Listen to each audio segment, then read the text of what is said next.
Kirk Jones, a member of the board of directors of Linden Ponds in Hingham, Massachusetts. The story is told of a violist who once blacked out just before a big solo. But amazingly, the audience heard the solo anyway. The viola solo sounded in all of its richness.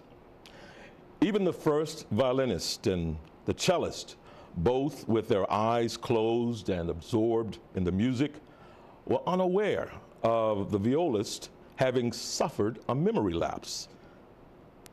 The audience and the other two musicians heard the viola anyway. Why?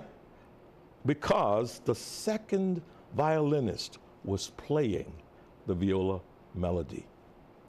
The music came forth at the precise time of its designated entrance, notes perfectly in tune and voiced like a viola on an instrument tuned a fifth higher.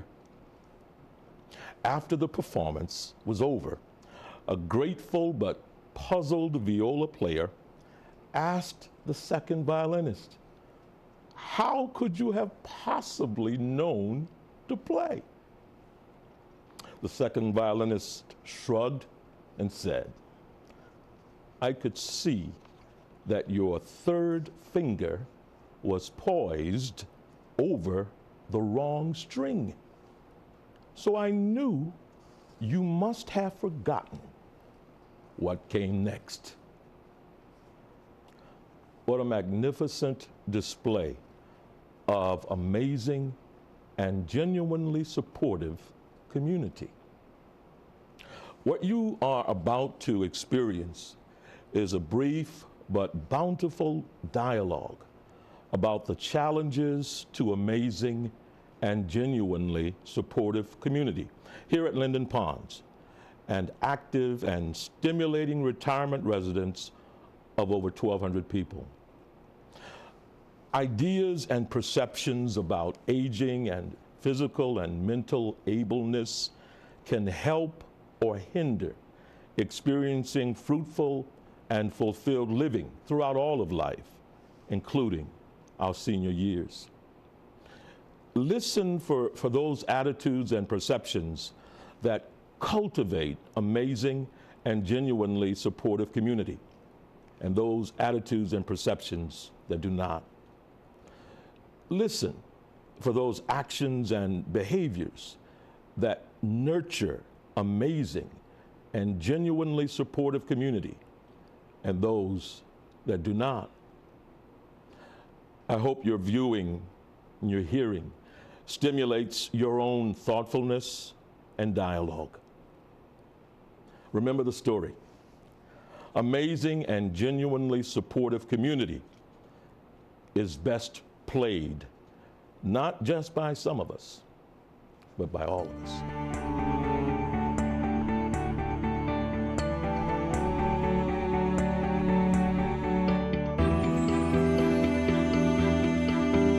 I think we need to look at how we feel about getting older ourselves. Yes. What is our impression Yes. that I'm getting older? And what does it mean? And what does it mean to me? And what does it mean to the people around me?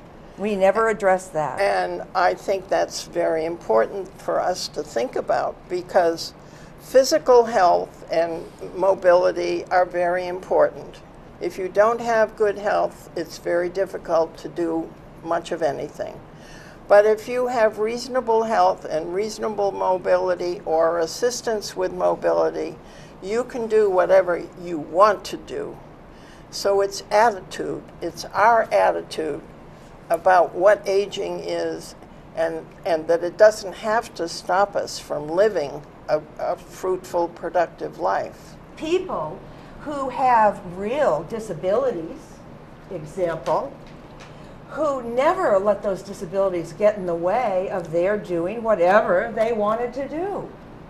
And I saw that when I was just looking at the place and thinking, maybe we want to come there. Well, the fact that I would see people in wheelchairs or walkers who had all these plans and were busy with all these things and never let their disability get in their way, that was tremendously appealing to me. So those two things in the last 6 years that I've been here have been incredibly positive to me, and part of why I love the place so much. People, just because they have a disability, are not necessarily different emotionally or mentally than anybody else, and we all have the same needs and the same need to be accepted by other people. And like, for That's instance, if true. you're sitting at a table with somebody that is not able to eat properly or do something, there's nothing the matter with saying, do you need any help? Can I help you? Right. And you know, we can't be afraid of these people because they're no different than us, really. Their needs may be different, but there's nothing wrong with just saying, how can I be helpful? I don't understand what your problem is, but is there something that I can do to be helpful to you? If you want to change, consider the possibility of not using the word disability. It's a challenge.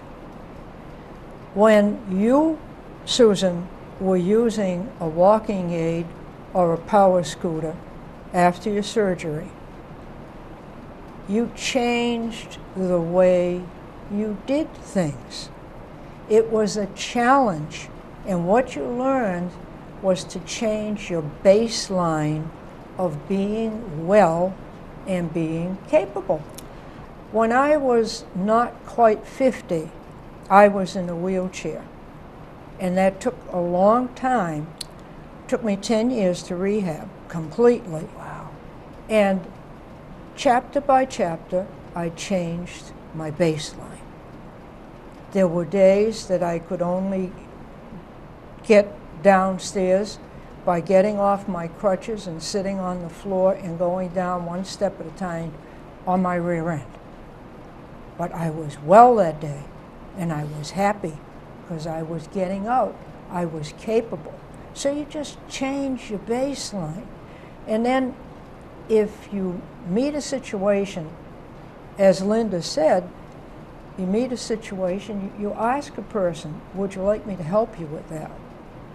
And the person will say yes, or if they're rehabbing and they're pushing through that 10% of pain and they want to do it themselves, they'll say, no, I'll do it myself. Don't take that as rejection. He's No, that's evaluating what he needs to do right now. And then put yourself in that person's place. When you get to have a disability or you get older, you have to learn new ways to do old things. That's and right. there's still a lot of things that people can do, and it's wonderful that we don't see a lot of them just sitting home in their apartments. I mean, they don't have to be here to sit alone. They could be home in their own houses. Wow. But when they're here, just to have all these resources, hopefully we can bring a lot of them out and let them live a full life, and we benefit from their experiences too. In the past, and this still exists in Asia, the parents, the grandparents live in the family their whole Absolutely. lives. So the family sees what's happening with their older members and sees the development of problems, and they understand they can deal with it. But here we fall into a situation where we come up against a problem that these different people have, and we don't understand it. We know maybe they have a certain disease or something like that, but we don't know the evolution or all the fine details of it. And it's a very hard thing to deal with in a hard situation.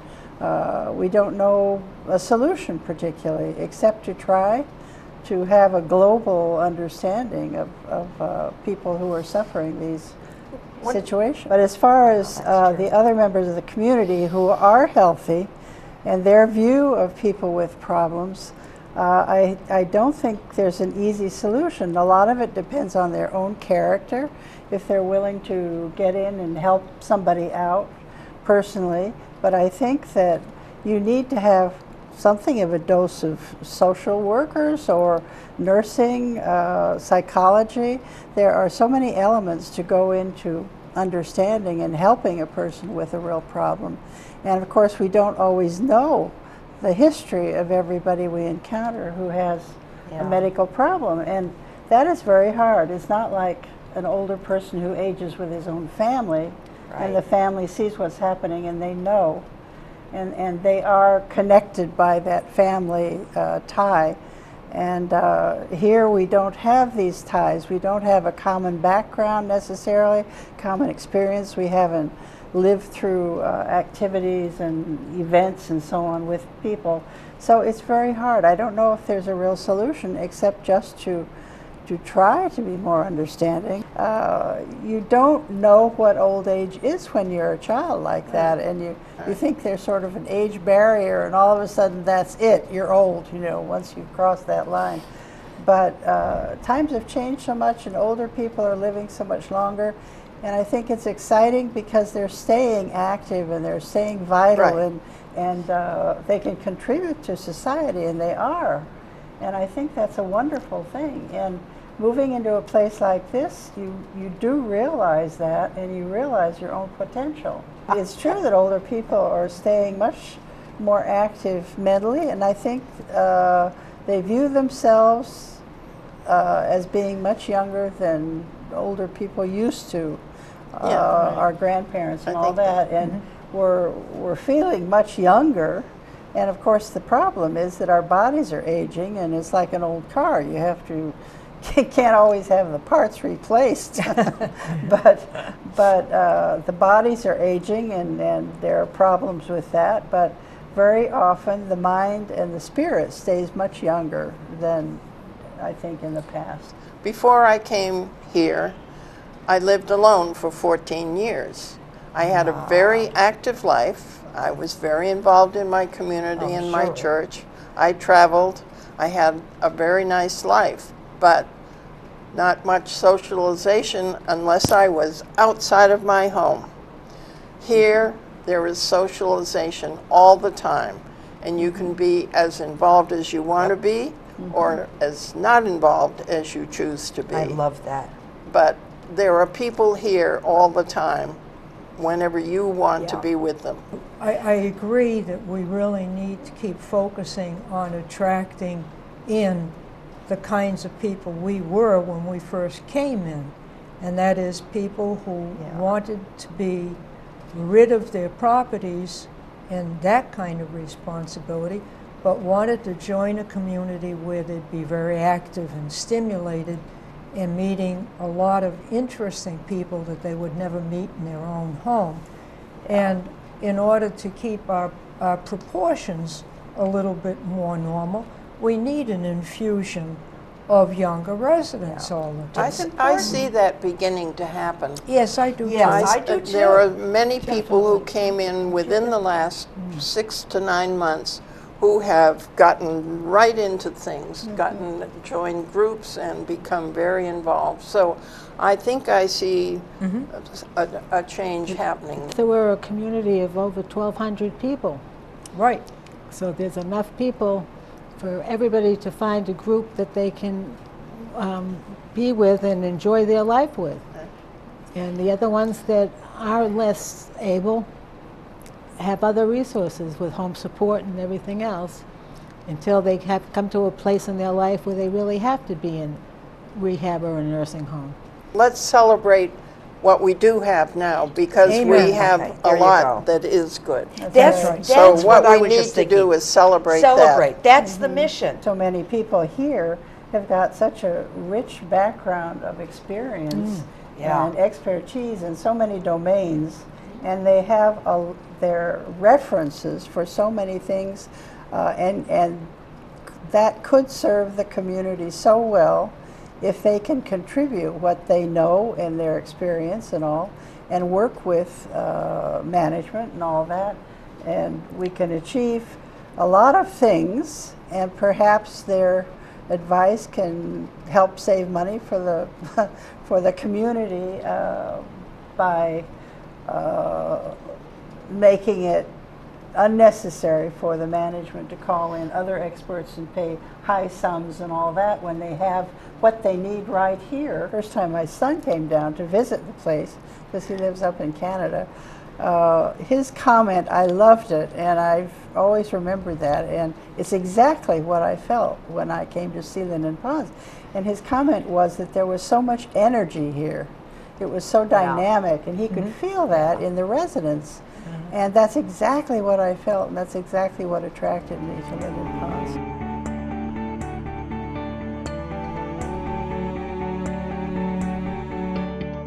I was attracted to this place because they advertised it as, you know, being a community of active senior citizens. And I definitely was a senior citizen, and I definitely want to be active until I'm ready to roll over and die. Yeah, I always think of it in terms of two things, physical and mental.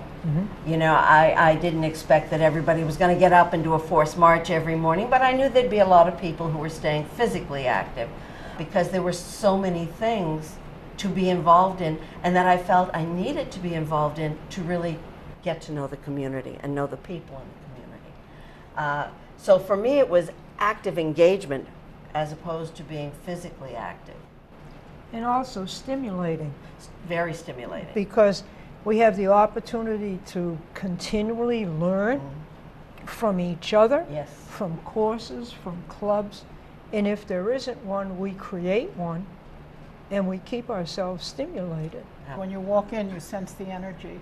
Yeah. There's an energy that absolutely is around. If there are people around, there's energy around with this place. I mean, so what it means to be an active senior, I think it's up to the person, because some people may just want to sit and read all the time, and that's fine if that's what they want to do.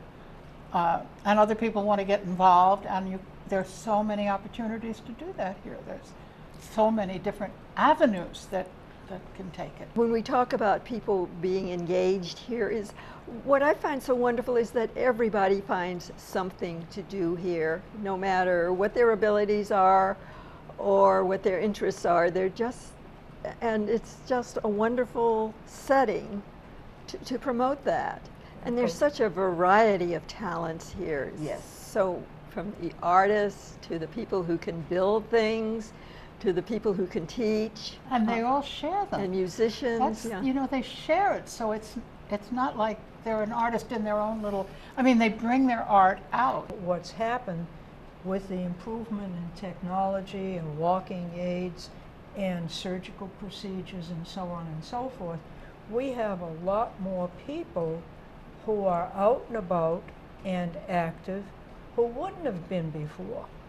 And in the old days, when we were very young, we didn't see these people. So it's not that we've had an increase in the number of people with physical challenges, it's that we've had a release.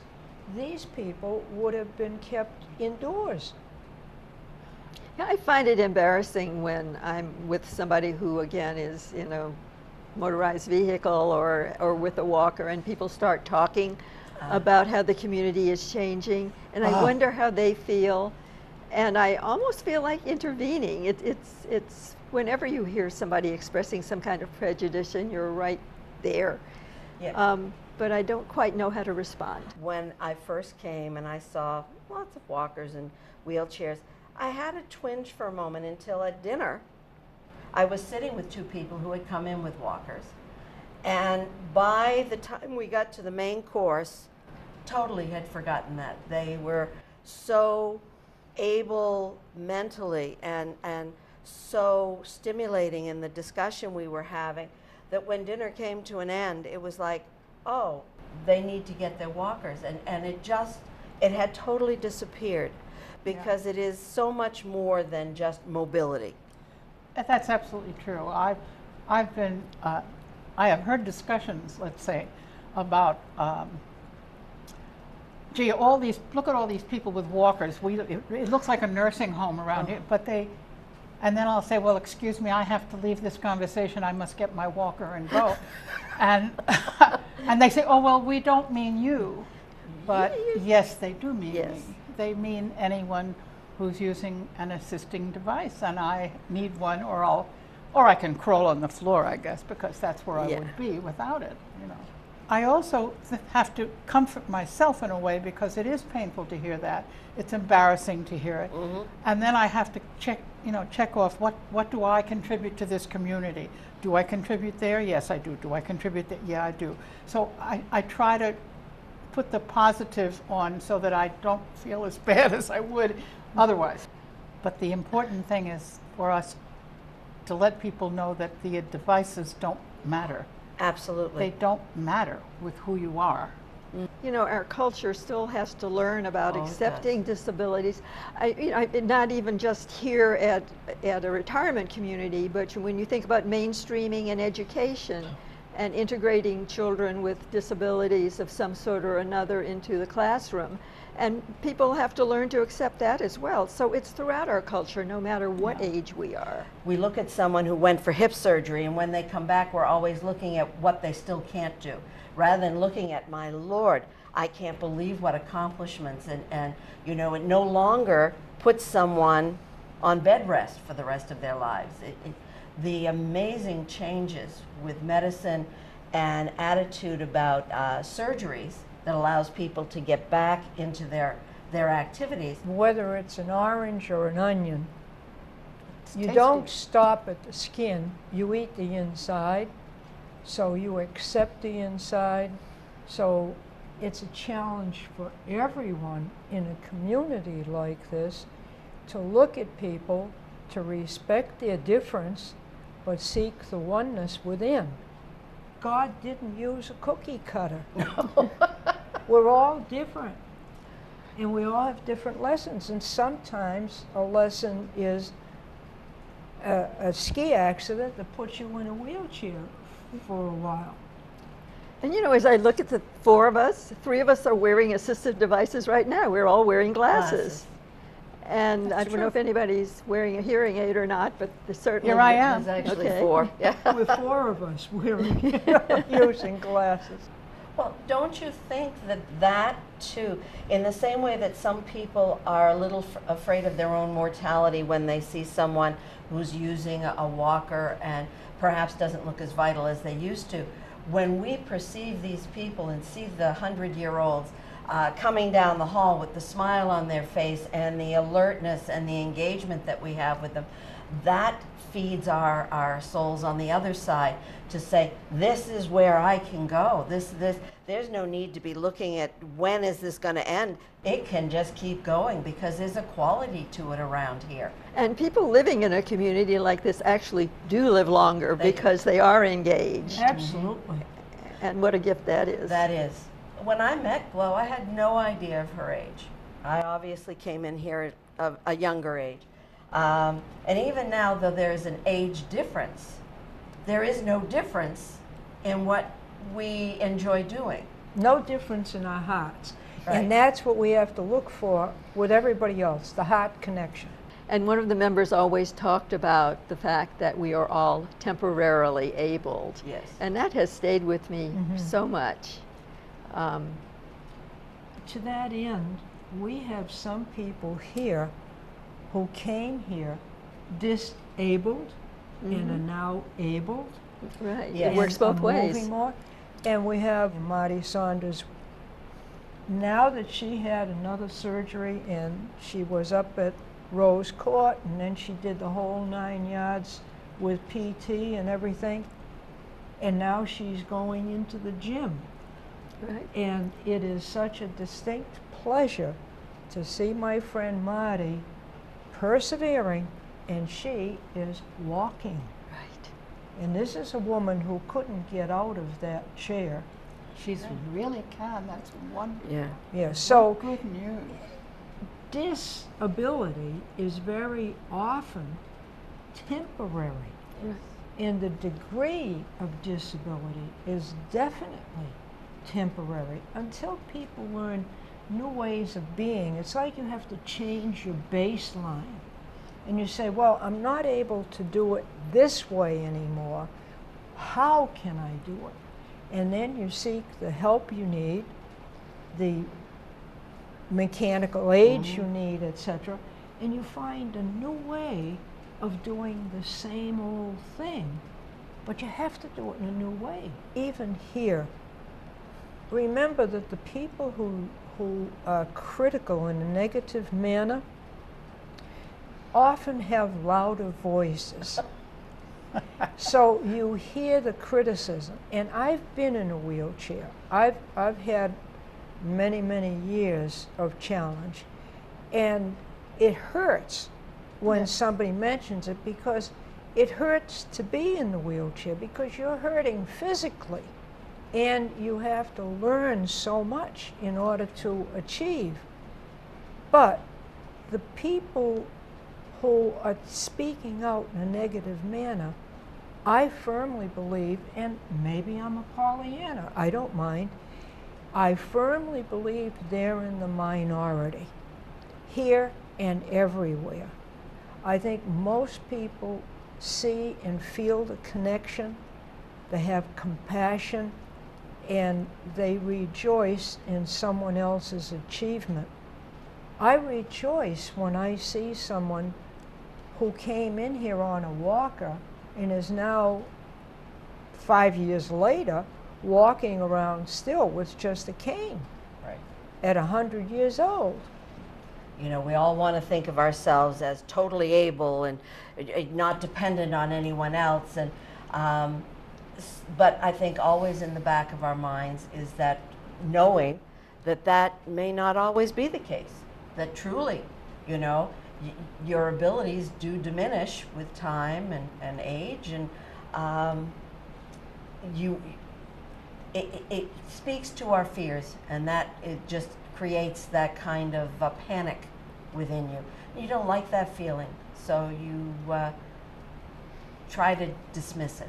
And one way that people dismiss those feelings is to criticize others, rather than accepting that that's your own fear. The problem is that we don't understand that they're not deaf. They do hear what you're saying. I agree with you. They hear what you're saying, and it's painful. Yes. I mean, it's painful, I think, to be in the position where you have to use these things, but it's painful to hear other people making comments about. There are times when you see people, you walk in and you'll hear a particular table laughing loudly. And to me, it brings joy. Somebody else in my group might say, oh, they're awfully loud. You know, it's all perception. It really is perception. And we are in control of how we perceive things. So giving yourself a positive mindset, not allowing yourself to go to the negative side, projecting from ourselves all this positivity. I think that slowly it begins to, that positive energy just begins to pervade every area. The Linden Ponds Diversity and Inclusion Committee's purpose is to promote diversity and inclusion in our community, to encourage a collection of unique people, functions, teams, thoughts, or ideas characterized by both difference and similarities, to provide opportunities for education on relevant topics, to promote the behaviors and actions of accepting, embracing, and appreciating diversity. Out of many, we are one. Thank you for watching.